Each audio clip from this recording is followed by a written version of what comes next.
जय हो मनोना श्याम जी। दोस्तों मैं आपका स्वागत करता हूं हमारे इस यूट्यूब चैनल में। दोस्तों इस वीडियो में मैं आपको श्याम जी की एक ऐसी चमत्कारी घटना के बारे में आपको एक कहानी सुनाऊंगा जो कि एक सत्य घटना पर आधारित है। यह कहानी है राजस्थान के जयपुर जिले की। एक परिवार जिसमें उसके पिता विजय, उसकी पत्नी कांता और उसकी 10 वर्षीय जो बेटी है शोभा रहती थी। पत्नी जो विजय की पत्नी कांता वो श्याम जी की बहुत बड़ी भक्त थी। वह हमेशा श्याम जी को प्रसन्न करने के लिए पूजा करती थी।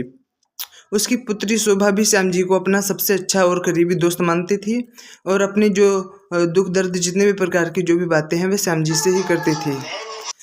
एक दिन उसके पिता को कंपनी की तरफ से बाहर काम पे जाना पड़ा। कंपनी की तरफ से कहा गया था कि आप 2 दिन का काम है, आपको ज़रूर जाना पड़ेगा। इस वजह से जो उसके पिता ने अगले ही दिन बस की टिकट बुक करवा ली। अगले ही दिन उसके पिता बाबा का आशीर्वाद लिया और अपने काम पर चले गए। ये कोई 10-1 बजे का टाइम रहा होगा कि कांता उसकी पत्नी ने टीवी पे समाचार देखा और उसने देखा कि जिस बस से उसके पति काम के लिए गए थे वह बस घटनाग्रस्त हो गई है और वह खाई में जाकर गिर चुकी है।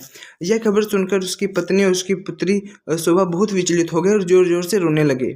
उनको कोई कुछ सूझ नहीं रहा था और वे जा भी नहीं सकते थे कि रात क्योंकि बहुत ज़्यादा हो चुकी थी। इस बीच उन्होंने श्याम जी के दरबार में जो उनके घर में वो क्या मंदिर थी वहाँ पे उन्होंने दीपक जलाई और वहीं पे बैठ गए और श्याम जी से उनको दोष देने लगे कि हमने तो आपके भक्ति में किसी भी प्रकार की कोई भी त्रुटि नहीं छोड़ी, लेकिन फिर भी आपने हमारे साथ ऐसा क्यों किया। उसकी पुत्री भी थी, वो भी ज़ोर ज़ोर से रोने लगी। उसकी जो पुत्री है शोभा, वह श्याम जी को अपना भक्त तो मानती ही थी। इस वजह से उसका श्याम जी के प्रति बहुत ही अटूट विश्वास था। वह मानती थी कि मेरे पिता को कुछ नहीं होगा, श्याम जी मेरे पिता को ज़रूर मेरे पास वापस सही सलामत भेज देंगे। सुबह का समय हो गया था, 3 बज गए थे। तभी शोभा के पास फ़ोन आता है और वह पाती है कि उसके पिता की आवाज़ है। जो उसने जैसे ही फ़ोन उठाया उसने फ़ोन में देखा कि उसके पिता की आवाज़ है। जैसे ही उसने ये बात सुनी तो उसने सीधा अपनी मम्मी से बात करवाई। यह बात सुनकर वह दोनों अचंभित रह गए। तब जो विजय ने जो बताया वह सब सुनकर पूरा हैरान हो गया था परिवार। विजय ने बताया कि जिस बस में वह गया था उसमें लगभग सभी लोग मर चुके थे, लेकिन उसकी सांसें चल रही थी। उसे कोई भी रास्ता नज़र नहीं आ रहा था क्योंकि उसके जो पैर हैं वह भी लगभग टूट ही चुके थे, उसके हाथ भी काम नहीं कर रहे थे। इसी बीच उसने देखा कि उसकी पुत्री शोभा और एक दादा के साथ वहाँ पर आए हुए हैं। उस शोभा कहती है कि आप इन्हें बचा लीजिए, मेरे पिताजी हैं।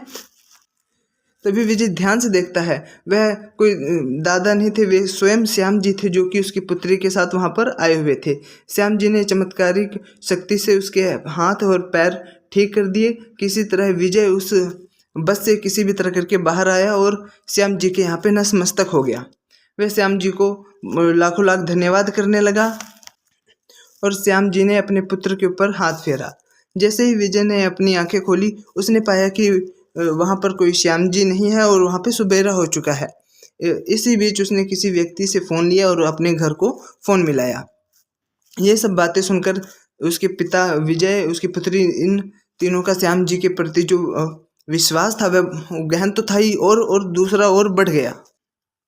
उन्होंने श्याम जी के मंदिर जाने का फैसला किया। उन्होंने अगले ही दिन सह परिवार सहित श्याम जी मंदिर गए और वहाँ पर भगवान श्याम के दर्शन किए और 11 लोगों को वहाँ पे उन्होंने भोजन भी करवाया। उसकी पुत्री शोभा ने श्याम जी के उस मंदिर को पहली बार देखा था, जिसकी वजह से उसका विश्वास तो श्याम जी के प्रति बढ़ना ही था।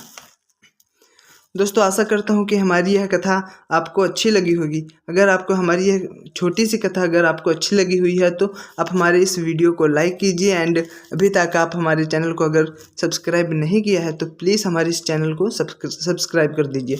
और जब आप सब्सक्राइब करते हैं तो वहाँ पर एक बेल आइकन का ऑप्शन आता है, उसको भी प्रेस कर दीजिए। इससे होगा क्या कि जो हमारी वीडियो आती हैं वह समय समय पर आपको मिलती रहेंगी, आपको किसी भी प्रकार की परेशानी नहीं होगी। और हाँ दोस्तों, जाते जाते एक बात और कहना चाहूँगा कि एक ज़ोरदार श्याम जी का एक जयकारा लगा दीजिए ताकि श्याम जी आपके ऊपर आप कृपा अपनी बरसाए रखें। बोलो जय हो मनोना श्याम जी की। आशा करता हूँ कि दोस्तों आपके परिवार में, आपके रिश्तेदार में सब कुशल मंगल होगा और आप भी हंसते खेलते होगे। हमारी इस छोटी सी वीडियो को देखने के लिए धन्यवाद। और हाँ दोस्तों, इस वीडियो को जितना ज़्यादा आप सब्सक्राइब करेंगे उतना ही आप पुण्य का काम करेंगे, क्योंकि उससे भी लोगों के प्रति, भगवान श्याम के प्रति जो आस्था है वो और भी मजबूत होगी और आपको पुण्य मिलेगा। जय हो मनोना श्याम जी की।